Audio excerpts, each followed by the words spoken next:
ছুটির দিনে নরম রোদের শুভেচ্ছা সবাইকে। আজকে কয়দিন ধরে ঢাকার আকাশ খুব মেঘলা, বৃষ্টি বৃষ্টি। মনে হয় ঢাকায় বর্ষাকাল চলে আসছে। রান্না করতে একদমই ভালো লাগছিল না। ইদানিং রান্না করতে একদম ভালো লাগে না, কিন্তু এই কথাটা আবার কাউকে বলতেও পারি না। বললে ভাববে ও মেয়েটা মনে হয় কোনো রান্না বান্না করতে পারে না, অলস প্রকৃতির মেয়ে। বাট এরকম না, আমি অনেক রান্না করতে পারি। এই যে দেখতে পাচ্ছেন কত সুন্দর সুন্দরী পটল রান্না করে ফেললাম।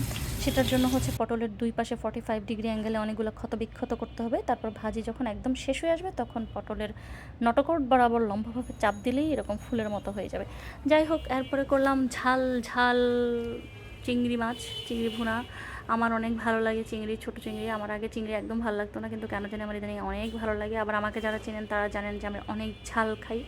অনেকে আবার বলে ফাহমি তোমার রান্না অনেক মজা, কিন্তু তুমি এত ঝাল দাও। হ্যাঁ, তার মধ্যে আমার মেজবোন হচ্ছে অন্যতম, কিন্তু সে আজকে বাসায় নেই, তাই আমি আজকে অনেক ঝাল দিয়ে এটা খেয়ে ফেললাম।